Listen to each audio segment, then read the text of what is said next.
Hey guys, how's it going?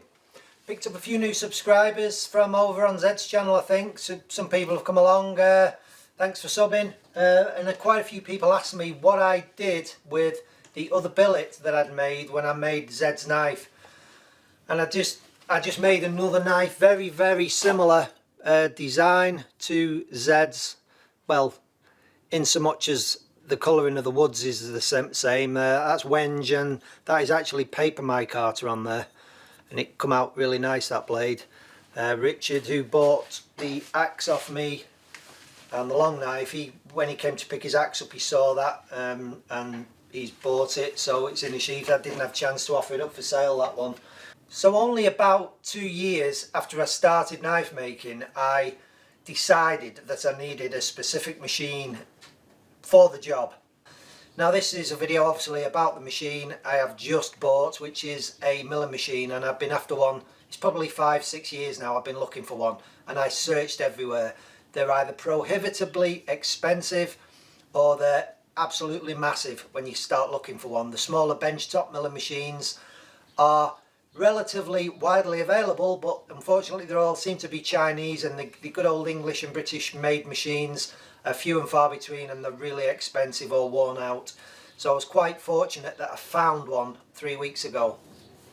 I went to see it, I looked at it, and there were quite a few problems with it, but I thought I'll take a chance, and I bought it and brought it home. And this video kind of just details what I'm going to do with it, right through to the end where we actually mill through a piece of W2. Well, I hope you enjoy it, and I'll see you right on the end. A Centec 2A milling machine. I just bought this old machine, Centec. It's a British, English made machine. This particular one built between 1948 and 1951-52, I believe. There are a few problems with it. Single phase. I believe originally it was 3-phase, but it may have been converted, I am not sure. But anyway, we can run it. There are a few problems with it, as you might expect. It's a vertical mill. It is also a horizontal mill. To turn it into a horizontal mill, that is the arm. You take the top off, you take the head off, the vertical head off, and slide the horizontal head in, so that you can mill across the table. I don't think I will be doing that. Well, a bit of narration, guys, because I realise that now when I come to editing, this video is going to run for hours, so let's cut it down. These are the problems I'm just pointing out here, the things that are wrong with this mill. There's a handle missing there from the fast reverse. There's a handle missing from the fast feed down on the quill. The handle to the right there is the fine feed down on the quill. The biggest problem is that the quill is stuck. When I went to pick it up, I could not get the quill to move. The quill is really locked in position, and despite I messed around for 20 minutes and I couldn't move it, so I took a chance, really hoping that there was nothing crashed in there, and that's why the handle was missing. I took a chance, and I'm hoping it's just literally seized up with old gunk and grease and oil. I don't see why it should be, but there you go, I'm taking a chance. The knee works on the back to bring the table up, so if the worst case scenario and it isn't knackered, then I can always bring the table up to use the mill for drilling, but hopefully I'll get that quill working. Everything else seems to work. The motor runs up. The inside of the stand, the bottom, was like a sewage farm. It was disgusting with grease and oil and dirt and muck, so this whole thing wants stripping. The biggest problem with this mill is the colour. It's horrible! It's hammerite blue! Oh no! I hate it. So that has got to go. So like the Myford, I'll be stripping this down completely and repainting it.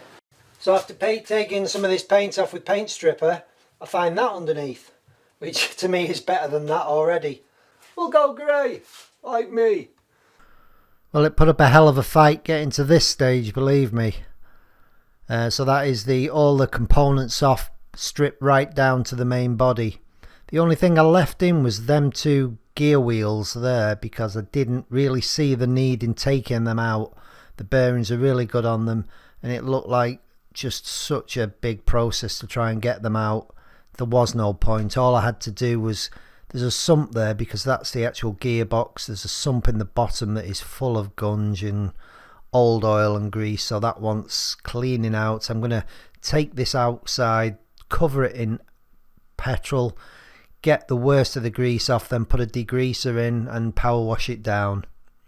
The knee is just there over to the right of the machine. That looks in good condition as well. There's no damage so far. I've not seen on any of the gearing.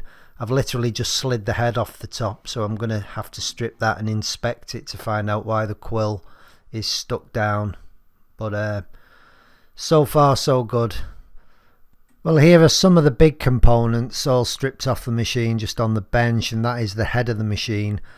The spindle turns okay in the machine and the bearings feel okay, but I'm not going to take a chance. I'm going to order new bearings and have to press new bearings in. I still haven't figured out why the quill's stuck though. What I'm going to do with this lot, I am going to take each individual component, put it on a bench and strip that component on that section of bench to keep all the parts together, because there's dozens and dozens of components in each component.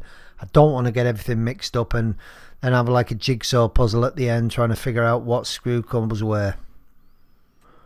And what I ended up doing as some kind of visual reference, I actually videoed each component and taking a good look at all the screws and the bolts and the fixings and each little part, so I had a reference later on, because it's probably going to be 3 or 4, 5, maybe 5 days into the stripping, complete the paint stripping, priming, etching primer, everything that needs doing on these components to get them into paint and get them finished. So 5-6 days, I'm just not going to remember where any of this stuff goes, and I'd rather have something I can visually watch rather than just taking hundreds and hundreds of photos. So I tended to do this for all the components. And this is kind of the bevel box, or for the knee that sits on the back of the machine. And this was literally caked up with black, sticky, dry down grease that looked like bitumen, and it took quite a while to scrape it out of there with a stick. And I'd actually at this stage even petroled some of that out because it was so thick and gunged up in there. And again, this is just another visual reference of all these different components, so that when I come to put it all back together again in probably about a week's time, I know where everything goes. So that there is the fine feed quill mechanism. And I actually managed to get the quill out, and to my pleasant surprise, the quill was just stuck and gunged in with oil and grease and rubbish. And there it is. And they are Timken taper bearings on it, which were a nightmare to get out from the inside of that quill because they're pressed in. But I managed to get them out, and I inspected them and cleaned them out and got all the old gungy grease out of them. And they seemed okay, they did. But I am going to replace them anyway. There's no point going to all this trouble and not replacing them bearings. And the rest of this stuff on the left is all the components that actually come out of the head and operate the quill. And this is one of the change gears from the gearbox, so I videoed this so that I knew which way round everything goes and how everything slides on that shaft when I've completely stripped this shaft down, cleaned everything down and replaced the bearings on it. Again, just a visual reference. That on this bench was mainly just the components for the gearbox. So here we are after about 4 days of arduous sanding and grinding, filling, etching, primer and painting and masking and unmasking and assembling, and we've got the main body and the knee on the machine, and it's looking really good so far. And here it is with the table reassembled and put back, and the head put back and the gearbox put back in. I'm almost there. Finally have the motor connected up, which was a nightmare to get in because it sits underneath the actual milling machine in the cabinet. The only thing I cannot do is fit the quill into the head, because I sent for new bearings which I've put in the head, but they sent me the wrong oil seal. So I'm just waiting now on the new oil seal, so I can't actually fit the quill in until I get that. But what I'm going to do now is fill her up with oil, give her a drink. If you're in the UK and you want someone who just stocks about just every kind of oil there is, this is a guy you need to see, Chris Bennis. He does all kinds of oil. I'm not affiliated with him in any way whatsoever. He's just a nice bloke and his prices are fantastic. So I've got some grease to grease everything up. I've got some tap cutting fluid which I need anyway for milling and drilling, and I've got some slideway oil for the surface grinder. Really cheap, really good guy. And the great thing is, as I was looking for the oil for this gearbox, which is it's an old Shell product, Vitria 41. You can ask him for advice. He knows just about everything about oils and greases, from sewing machines to yachts. So he does all kinds of stuff. But the great thing is, you can just go to Chris. When I looked online, I could only buy 5 gallon. So Chris will sell you a litre, half a litre, whatever you need. So we're just going to fill her up with oil. Get the gearbox filled. So I've just filled up my grease gun. I've greased everything. And it's that fingers crossed, switch it on moment and hope nothing explodes. Let's see what happens.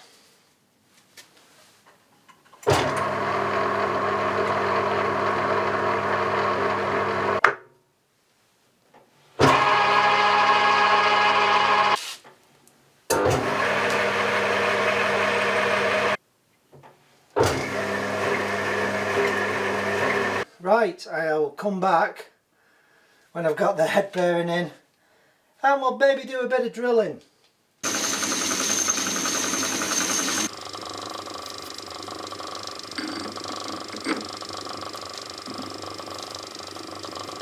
Okay guys, I'm just going to have to leave this here for now because there's at least 15-20 minutes more that I want to put into this video. I've cut so much out. I'll come back in a day or two, get the rest of this video out. Hope you enjoyed it. Links in the description below as usual. Thank you to my patrons. Thanks for your support guys. See you quite soon.